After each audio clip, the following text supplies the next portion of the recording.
Hello students, आज हम लोग विद्यापति का जो पद पढ़ने जा रहे हैं, इस पद का शीर्षक है चांद सार लय मुख घटना करूँ लोचन चकित चकोरे। तो विद्यापति के दो पद हम लोग पढ़ चुके हैं और विद्यापति के बारे में जान भी चुके हैं। तो अब आइए देखते हैं इस पद में क्या है। प्रस्तुत पद में महाकवि विद्यापति ने कृष्ण की प्रेमिका राधा के शारीरिक सौंदर्य का वर्णन किया है। राधा अब युवावस्था में प्रवेश करने जा रही है और उसका शारीरिक सौंदर्य सुंदरता के उच्च कोटि के प्रतिमान गढ़ रहा है। राधा की खूबसूरती अपूर्व है। देखिए, अपूर्व शब्द विद्यापति के यहाँ बार बार आएगा। विद्यापति के हिसाब से राधा की जो खूबसूरती है वह इससे पहले कभी हुई नहीं, मतलब ऐसी खूबसूरती जो है इससे पहले कभी नहीं हुई। तो अपूर्व या मैथिली में अपरूप शब्द बार बार आता है। तो हम लोग यहाँ देखेंगे कि राधा की खूबसूरती अपूर्व है, उसके सौंदर्य की चर्चा दूर दूर तक हो रही है। अब आइए देखते हैं इस पद में क्या क्या है। चांद सार लय मुख घटना करूँ लोचन चकित चकोरे, अमीय धोए आचर जनि पोछल दहदिस भेल उजोड़े। तो यहाँ देख सकते हैं कि किसी की खूबसूरती की तुलना जो है वह चांद से की जाती है, क्योंकि चांद को माना जाता है खूबसूरत है। तो चांद में हालांकि दाग भी हैं, लेकिन इसके बावजूद चांद को खूबसूरती का एक मापक माना जाता है। तो यहाँ जो नायिका की खूबसूरती है वह चांद का सार तत्व लिए हुए है। कहने का मतलब एक तो चांद खुद ही खूबसूरत है और उसका भी सार तत्व है, यानी कि खूबसूरती जो है वह कई गुना ज़्यादा बढ़ गई है। तो नायिका का जो मुख है वह चांद का सार तत्व लिए हुए है और इतनी खूबसूरती को देख करके, इतनी खूबसूरती जो नायिका के मुख पर दिखाई दे रही है, तो इस घटना को देख करके विद्यापति की जो आंखें हैं, नायक की जो आंखें हैं, वे बिल्कुल चकित हैं। और किसकी तरह चकित हैं? चकोर की तरह। चकोर के बारे में ऐसा माना जाता है कि चकोर हमेशा चांद को एकटक देखता रहता है। तो यहाँ पर भी राधा की जो खूबसूरती है वह इतनी ज़्यादा है कि जो भी उसे देखता है उसकी ओर से निगाहें हटती ही नहीं है। मतलब इतनी ज़्यादा खूबसूरती है, चांद का सार तत्व लिए हुए है। अब आगे देखिए, अमीय धोए आचर जनि पोछल दहदिस भेल उजोड़े। राधा जो है अपने चेहरे को अमृत से धो रही। तो अमृत यानी कि स्वच्छ जल को ही यहाँ अमृत कहा गया है, अमृत अलग से नहीं आएगा। तो इस तरह के सीन आपने फिल्मों में भी देखे होंगे कि जब हीरोइन जो है वह अपने चेहरे को धोती है नदी में या किसी भी जलाशय में, तो इससे क्या होता है, नायिका के चेहरे पर और चमक आ जाती है। तो यहाँ पर भी नायिका राधा जो है वह क्या कर रही है, अमृत रूपी जल से, यानी बिल्कुल स्वच्छ जल से अपने चेहरे को धो करके और आंचल से चेहरे को पोंछ रही है। तो उससे जो है उसके चेहरे पर इतनी चमक आ जाती है कि 10 दिशाओं में उजाला फैल जाता है। अब आप कहेंगे कि 10 दिशाओं में उजाला फैल रहा है, तो ये 10 दिशाएं क्या हैं? तो चलिए ये 10 दिशाओं के बारे में जान लेते हैं अच्छे से। तो 4 दिशाएं जो है ये मूल दिशाएं हैं, पूरब पश्चिम उत्तर दक्षिण। और ये जो एक दूसरे के बिल्कुल अपोजिट हैं और इनके मीनिंग में भी बिल्कुल ही अंतर है। तो चारों कोनों को अगर जोड़ रहे हैं हम लोग तो कुल हो जाती है 8 दिशाएं। और नामकरण भी देखिए आप लोग किस तरह से किया गया है कि उत्तर और दक्षिण को केंद्र में रखा गया है और इधर पूरब और पश्चिम को भी साथ में रखा गया है। और चूंकि ये चारों मूल दिशाएं हैं तो इन्हीं के नामों पर चारों कोनों का नाम भी रखा गया है। जैसे पूर्व और उत्तर के बीच में है तो उत्तर पूर्व, उत्तर और पश्चिम के बीच में है तो उत्तर पश्चिम, दक्षिण और पश्चिम के बीच में है तो दक्षिण पश्चिम, और दक्षिण और पूर्व के बीच में है तो दक्षिण पूर्व। अब आइए इनके बारे में और जानते हैं। तो जैसा मैंने बताया कि पूरब और पश्चिम है, इधर उत्तर और दक्षिण है, इन दोनों के मीनिंग में भी देखिए बिल्कुल ही अंतर है, एक दूसरे के ठीक विपरीत है। तो पूरब का एक नाम है पूर्व, तो इसका और भी नाम है। जैसे पूर्व का एक नाम है अग्र यानी अगला, और पश्चिम का एक मीनिंग है पश्च यानी पिछला। तो जस्ट आप देखिए कि अगला पिछला एकदम एक दूसरे का उल्टा है।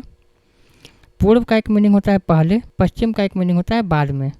पश्च से ही एक शब्द बना है पश्चात यानी कि बाद में। तो अगर इतिहास को दिखाना हो तो बोलेंगे पूर्व। अगर कोई घटना पूर्व में घटित हुई है तो वो इतिहास में आ जाएगी, और कोई घटना अगर बाद में घटित होगी तो वो भविष्य में आ जाएगी। पूर्व का संस्कृत नाम है प्राची और पश्चिम का संस्कृत नाम है प्रतीची। पूर्व का अरबी नाम जो है वह मशरिक है और पश्चिम का अरबी नाम मगरिब है। पूर्व को बोलते हैं उदयाचल, क्योंकि सूर्य यहाँ उदय होता है इस ओर, और पश्चिम की ओर चूँकि सूर्य का अस्त होता है इसलिए इसको बोलते हैं अस्ताचल। आपने छठ पर्व में देखा होगा कि 2 दिन अर्घ्य दिया जाता है सूर्यदेव को। तो एक दिन जो है शाम में अर्घ्य दिया जाता है, यानी अस्ताचलगामी सूर्य को अर्घ्य दिया जाता है, डूबते हुए सूर्य को। और दूसरे ही दिन सुबह सुबह क्या होता है कि उदयाचलगामी सूर्य को अर्घ्य दिया जाता है, यानी उदित होते हुए सूर्य को सम्मान दिया जाता है। तो यहाँ देख रहे हैं बिल्कुल इन दोनों का अर्थ भी एक दूसरे के अपोजिट है। उसी प्रकार से उत्तर और दक्षिण, इसमें भी देखिए कि बिल्कुल ही दोनों के अर्थ बिल्कुल ही अपोजिट हैं। तो उत्तर को बोलते हैं उदीची और अरबी में बोलते हैं शुमाल। दक्षिण को जो है दक्षिण ही बोला जाता है, संस्कृत में भी दक्षिण भी उपयोग किया जाता है इसके लिए, और अरबी में बोलते हैं जनूब। अब देखिए इन दोनों के मीनिंग में कितना अंतर है। उत्तर को वाम भी बोलते हैं यानी बायां, और दक्षिण यानी दाहिना। आपने सुना होगा ना, जैसे कि वामपंथी और दक्षिणपंथी, बायां दायां, मतलब एक दूसरे का ठीक उल्टा।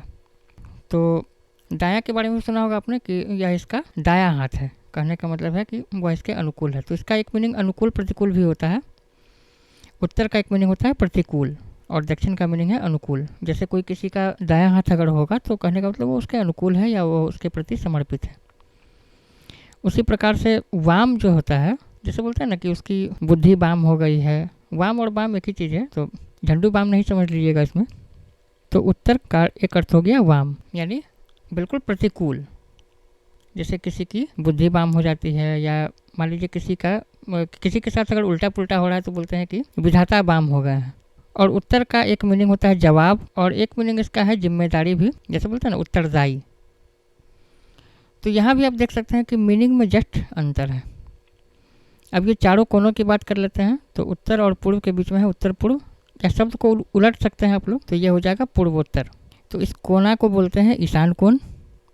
उसी प्रकार से उत्तर और पश्चिम के बीच जो कोना है, तो उत्तर पश्चिम इसको बोल देंगे, या फिर शब्द को उलट भी सकते हैं आप लोग, तो ये हो जाएगा पश्चिमोत्तर। इसको वायु कोण भी बोलते हैं या वायव्य कोण भी बोलते हैं। तो वायु कोण जब भी लिखेंगे तो बीच में हाइफन देंगे, ये जो डैश मैंने दिया है।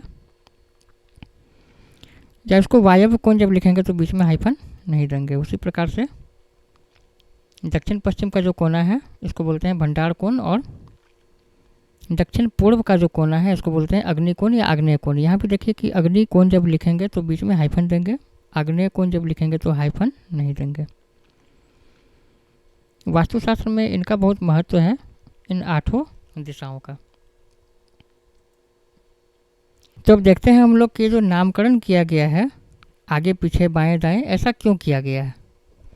तो इसके लिए क्या कीजिए आप लोग कि सुबह सुबह सूर्य के सामने अगर मुंह करके खड़े हो जाते हैं और हाथ को फैला लीजिए। तो हालांकि देखिए मैप में जो है ऊपर में उत्तर दिखाया जाता है, इसलिए मैंने यहाँ इस तरह से किया है। हालांकि फ़ोटो को घुमा देने पर तब अच्छे से समझ में आएगा ये। ठीक है, चलिए अब मैंने फ़ोटो को घुमा दिया है। अब ये मैप के अनुसार नहीं है, लेकिन समझने के लिए मैंने ऐसा किया है इसको। तो सूर्य की ओर जब आप मुंह करके खड़े हो जाएंगे तो आपके आगे होगा पूरब या पूर्व। तो अब आप समझ गए होंगे कि अगला पिछला इनका नामकरण क्यों किया गया है, क्योंकि उस समय आपके आगे जो दिशा होगी वह पूर्व दिशा होगी, इसलिए इसको अग्र बोलते हैं, यानी अगली दिशा। और आपके पीछे जो दिशा होगी वह पश्चिम है, यानी पश्चिम दिशा है। और आपके बाएं हाथ की ओर जब आप सूर्य की ओर मुँह करके खड़े होंगे और हाथ फैला लेंगे तो बाएं हाथ की ओर जो दिशा होगी वो होगी उत्तर, इसलिए उत्तर को वाम बोलते हैं, यानी बाईं दिशा। और दक्षिण को जो है दाहिनी दिशा क्यों बोलेंगे, क्योंकि आपका दायां हाथ जो है वह दक्षिण की ओर है। तो आपको पता चल गया होगा आप लोगों को कि नामकरण क्यों इस तरह से किया गया है। चलिए अब हम लोग आगे देखते हैं। तो जैसे भारत का मैप आप लोग रख दीजिए बीच में, तो यहाँ पर से आपको अच्छे से पता चल जाएगा कि उत्तर भारत किसको कहेंगे। तो उत्तर भारत में आप देखेंगे कि जो राज्य आते हैं, जम्मू कश्मीर हो गया, इधर हिमाचल प्रदेश हो गया, इधर पंजाब हरियाणा, और इधर उत्तराखंड, और इधर उत्तर प्रदेश। जैसा कि नामकरण ही है उत्तर प्रदेश, तो इतने राज्य हो गए आपको उत्तरी भारत। अब आप आ जाइए पूरब की ओर। पूर्वी भारत में जो है आपको बिहार झारखंड, इसके अलावा पश्चिम बंगाल और उड़ीसा आ गया, तो ये हो गया पूर्वी भारत। और इधर जो है ये पूर्वोत्तर भारत है, कहने का मतलब है नॉर्थ ईस्ट, जो हम लोग बोलते हैं ना नॉर्थ ईस्ट। नॉर्थ ईस्ट में 8 राज्य हैं, देख सकते हैं कौन कौन है। अरुणाचल प्रदेश है, असम है, मणिपुर, मिजोरम, त्रिपुरा, नागालैंड है इधर, और ये आपको सिक्किम है। तो ये 8 राज्य हो गए नॉर्थ ईस्ट। अब आप आ जाइए इधर, बच गया पश्चिम भारत। पश्चिम भारत में आपको आ गया राजस्थान गुजरात और महाराष्ट्र, ये पश्चिम भारत हो गया। मध्य भारत में 2 ही राज्य को माना जाता है, मध्य प्रदेश, और इसी से अलग हुआ है छत्तीसगढ़। अब आप आइए तो दक्षिण भारत में 5 राज्य हैं, पहले 4 ही थे, 5 हो गए हैं। पश्चिम भारत में एक राज्य छूट गया था, हालांकि गोवा देखिए बहुत छोटा सा राज्य है इधर। दक्षिण भारत में 5 राज्य हो गए। आंध्र प्रदेश से ही एक राज्य अलग हुआ है, तेलंगाना। तो ये दोनों हो गए, आंध्र प्रदेश और इधर तेलंगाना। ये हो गया कर्नाटक, इधर हो गया तमिलनाडु, और ये हो गया केरल। तो ये भारत का मैप भी अच्छे से समझ में आ गया होगा कि भारत के किस ओर कौन कौन से राज्य हैं। और इधर लक्षद्वीप है और अंडमान निकोबार है, ये मूल भारत से बहुत अलग है। तो अब आप बोलेंगे कि भाई आपने बोला 10 दिशाएं, यहाँ तो 8 ही हैं। तो अगर हम लोग देखेंगे 2 डायमेंशन में, यानी उसको बोलेंगे 2D, जैसे मैप में दिखाते हैं, तो मैप में 3D तो संभव है नहीं, तो 2 डायमेंशन में अगर देखेंगे तो 8 दिशाएं हो जाती हैं। और अगर 3 डायमेंशन में हम लोग ले लें तो एक दिशा होगी आपके ऊपर की तरफ, जैसे सूर्य की ओर आप मुँह करके खड़े हैं, तो आपके ऊपर जो दिशा है उसको बोलेंगे आकाश, और नीचे जो दिशा है उसको बोलेंगे पाताल। तो ये आकाश पाताल भी है, तो ये मिला करके 10 दिशाएं हो जाती हैं। तो ये जो पद है उसमें आपको अब अच्छे समझ में आ गया होगा कि जब नायिका अपना चेहरा धो करके आंचल से मुंह पोंछ लेती है तो क्या होता है, 10 दिशाओं में उजाला फैल जाता है। कहने का मतलब है कि सभी ओर उसके सौंदर्य की जो छटा है वह दिखाई दे जाती है। तो अब आगे देखते हैं हम लोग। अब यहाँ से थोड़ी श्रृंगारिकता शुरू हो जाती है। यहाँ देखिए, यहाँ विद्यापति कह रहे हैं कामिनी कोने गढ़ली। कामिनी का अर्थ होता है सुंदर स्त्री, सुंदरी, या जो आपको बहुत ज़्यादा प्यारी लगती हो तो उसको बोलेंगे कामिनी। तो इस कामिनी को किसने गढ़ा है, कहने का मतलब विद्यापति आश्चर्य व्यक्त कर रहे हैं। और जैसा मैंने बताया था पिछले पद में कि विद्यापति अपने आप को राधा की एक सखी के रूप में मान रहे हैं, उसी की तरह से कल्पना कर रहे हैं कि एक सखी के रूप में वो वहाँ मौजूद हैं। तो विद्यापति आश्चर्य कर रहे हैं राधा के रूप को देख करके कि इस कामिनी को किसने गढ़ा है, मतलब इसको किसने बनाया है। तो रूप स्वरूप मोहि कहते असंभव, लोचन लागी रहली। तो यहाँ देखिए रूप यानी होता है चेहरा, शक्ल, सूरत। तो रूप के हालांकि और भी अर्थ हैं, लेकिन यहाँ इन अर्थों से कोई मतलब नहीं है। जैसे एक अर्थ होता है प्रकृति, स्वभाव, भेद, प्रकार, ये सब भी रूप शब्द के ही अर्थ हैं। लेकिन यहाँ जो रूप का अर्थ है वह है चेहरा, शक्ल, सूरत, बनावट, और स्वरूप यानी होता है हुलिया बनावट जो है। तो रूप स्वरूप यानी रूप का जो स्वरूप है, चेहरे की जो बनावट है, मोहि कहते असंभव, मतलब मुझे लग रहा है कि बिल्कुल असंभव है यह, मतलब इतनी खूबसूरती है जो बिल्कुल असंभव सी जान पड़ती है। कहने का मतलब नायिका के रूप में खो जाते हैं बिल्कुल। लोचन लागी रहली, मतलब आँख जो है वो हट नहीं रही है वहाँ से निगाहें नहीं हट रही हैं। तो इतनी अपूर्व खूबसूरती है। तो यहाँ आप लोग अपनी कल्पना में किसी को देख सकते हैं, अगर कोई आपको बहुत ज़्यादा खूबसूरत लग रही हो तो।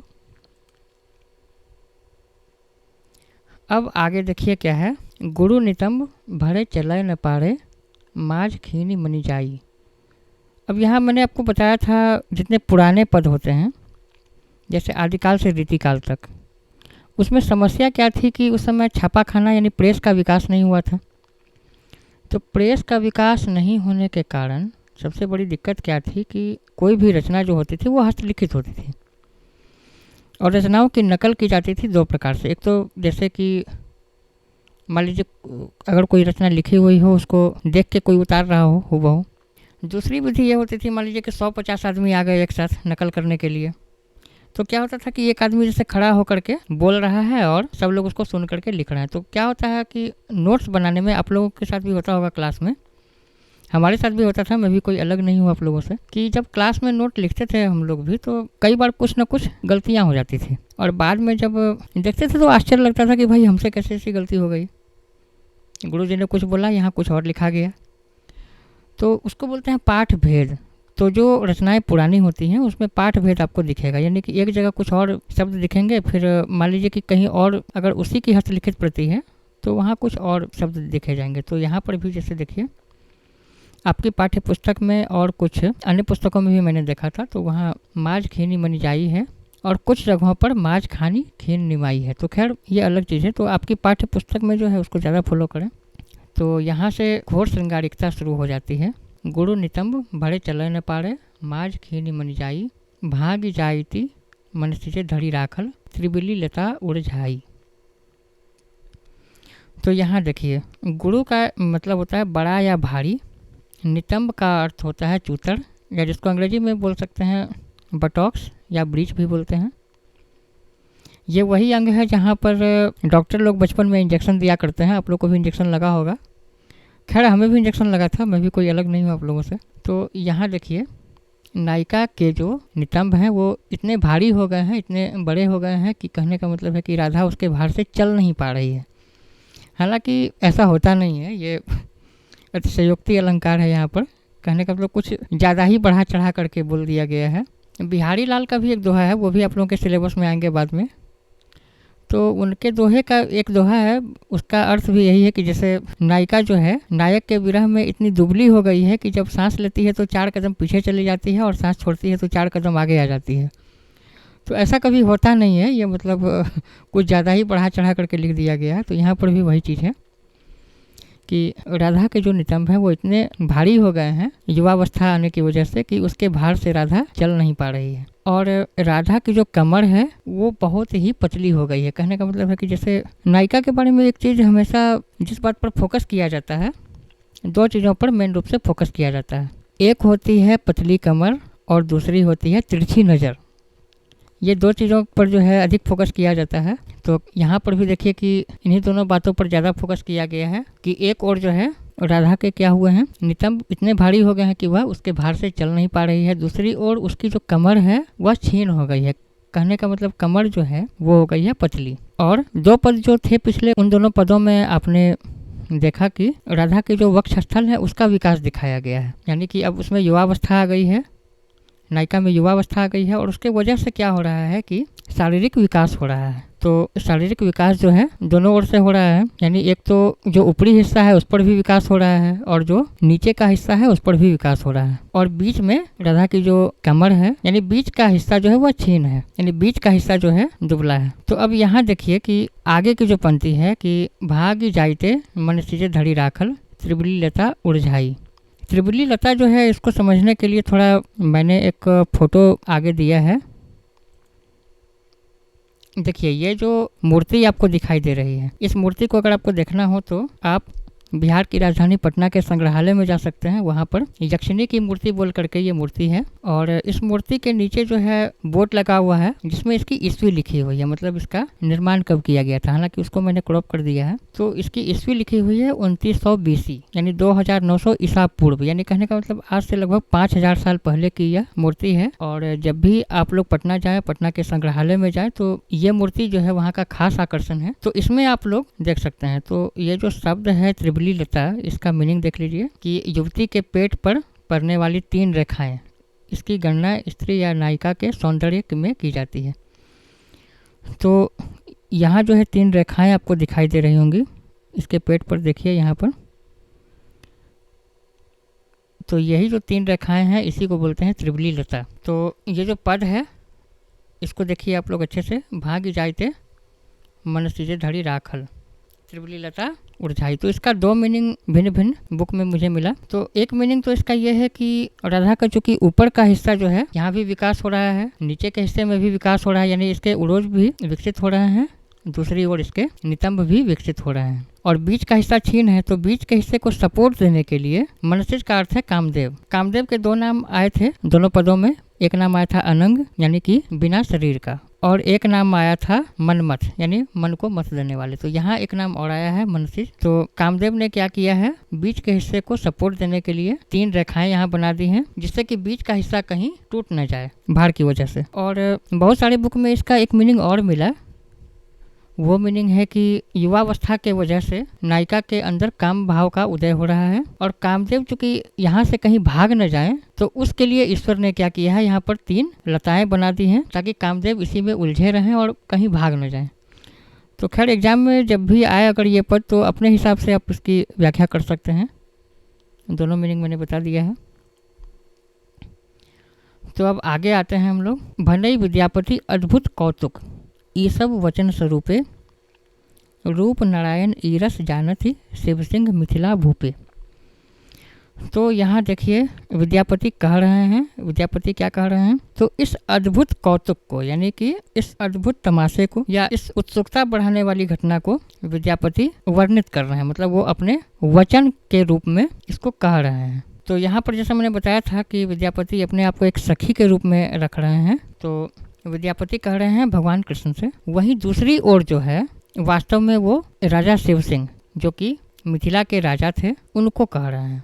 और चूंकि शिव सिंह जो थे विद्यापति के आश्रयदाता राजा हैं, और जैसा मैंने बताया था कि आदिकाल में क्या होता था कि कवि राज्याश्रित होते थे और राजा को खुश करने के लिए लिखते थे। तो कहने का मतलब ये जो श्रृंगारिक वर्णन इन्होंने किया है तो वो भी अपने आश्रयदाता राजा शिव सिंह को खुश करने के लिए या उनको सुनाने के लिए उन्होंने लिखा। तो यहाँ पर विद्यापति क्या कह रहे हैं कि विद्यापति इस अद्भुत कौतुक को वचन का स्वरूप दे रहे हैं, यानी कुछ शब्दों में पिरो रहे हैं इस घटना को। और अपने आश्रयदाता राजा के बारे में भी लिख रहे हैं वो कि रूप नारायण ईरस जान थी। राजा शिव सिंह के बारे में ये शब्द देते हैं रूप नारायण, यानी कि सौंदर्य से परिपूर्ण, सौंदर्य के स्वामी। और महारानी को एक तरह से इन्होंने समझिए कि लक्ष्मा देवी को इन्होंने राधा के रूप में यहाँ रखा है। तो रूप के स्वामी कौन है? राजा शिव सिंह। रूपवती कौन है? महारानी लक्ष्मा देवी। तो कहने का मतलब है कि ये अपने आश्रयदाता राजा को भी खुश कर रहे हैं और साथ में उनकी बड़ाई भी कर रहे हैं कि राजा शिव सिंह जो हैं मिथिला के राजा हैं और साथ में रूप के नारायण हैं, रूप के स्वामी हैं। वे इस रस को जानते हैं, मतलब इस मर्म को, इस सार को जो है समझ सकते हैं। तो अब मैं एक बार फिर से शॉर्ट में इस कविता का जो भावार्थ है वो मैं बता दे रहा हूँ। महाकवि विद्यापति बतलाते हैं कि राधा की खूबसूरती आँखों को चकित करने वाली। जब राधा अपना मुंह धोकर अपने आंचल से पोंछती है तो ऐसा लगता है कि जैसे उसने अपने चेहरे को अमृत से धोकर पोंछा है। राधा का चेहरा दिखाई देने पर दसों दिशाओं में प्रकाश फैल जाता है, अर्थात राधा का सौंदर्य अपूर्व है। विद्यापति अपनी कल्पना में कृष्ण से कहते हैं कि इस कामनी यानी सुंदर नारी को किसने गढ़ा होगा। इसका रूप असंभव कहा जा सकता है, इसे देखकर निगाहें हटती ही नहीं। विद्यापति राधा के चेहरे की खूबसूरती के बाद उसके पूरे शरीर के सौंदर्य का वर्णन करते हैं। राधा के नितंबों का वर्णन करते हुए विद्यापति कहते हैं कि राधा के नितंब बहुत भारी हो गए हैं, जिसके भार से राधा चल भी नहीं पा रही है। एक ओर राधा के उड़ोज दिनों दिन विकसित होते जा रहे हैं और दूसरी ओर नितंब। ऐसी अवस्था में दोनों के बीच राधा की कमर है जो बेहद पतली है। विधाता को यह डर हो रहा है कि राधा के शरीर का, देखिए यहाँ पर थोड़ा मिस्टेक हो गया है, राधा के शरीर के ऊपरी हिस्से एवं निचले हिस्से को जोड़ने वाली कमर इतनी पतली है कि कहीं यह टूट न जाए। इसलिए विधाता ने राधा की नाभि के पास 3 रेखाएं बनाई हैं जो 3 लताओं के उलझे होने की सी प्रतीत होती हैं। यहाँ अर्धसंयुक्ति अलंकार का प्रयोग किया गया है। कहने का मतलब यहाँ कुछ ज़्यादा ही बढ़ा चढ़ा करके बोला गया है। विद्यापति विधाता यानी ईश्वर के इस कौतुक यानी आश्चर्य को देखकर चकित हैं। विद्यापति ने प्रस्तुत पद के अंत में राजा शिव सिंह का नाम भी शामिल किया है और उनकी प्रशंसा करते हुए कहा है कि मिथिला के नरेश राजा शिव सिंह जो रूप के नारायण यानी स्वामी हैं वे इस रस को जानते हैं। तो ये हुआ शॉर्ट में भावार्थ इसका। अब इस पद की विशेषताएं अगर बहुत ही शॉर्ट में पूछी जाए तो ये है, प्रस्तुत पद में राधा के अपूर्व सौंदर्य का वर्णन किया गया है। प्रस्तुत पद एक श्रृंगारिक रचना है। प्रस्तुत पद में गेयता है। प्रस्तुत पद में अतिशयोक्ति अलंकार का प्रयोग किया गया है, यानी कुछ ज़्यादा ही बढ़ा चढ़ा करके बोला गया है। प्रस्तुत पद में विद्यापति ने अपने आश्रयदाता राजा शिव सिंह का नाम शामिल कर उनके प्रति अपना आभार व्यक्त किया है। तो ये था आपको विद्यापति का तीसरा पद जो आज मैंने पढ़ाया, जिसका शीर्षक था चांद सार ले मुख घटना करूँ लोचन चकित चकोरे। तो मुझे लगता है ये समझ में अच्छे से आ गया होगा। तो इसमें श्रृंगारिक वर्णन कुछ ज़्यादा ही है। तो हम लोग मिलते हैं फिर आगे अगले पद को लेकर के। तब तक के लिए आप सभी का धन्यवाद।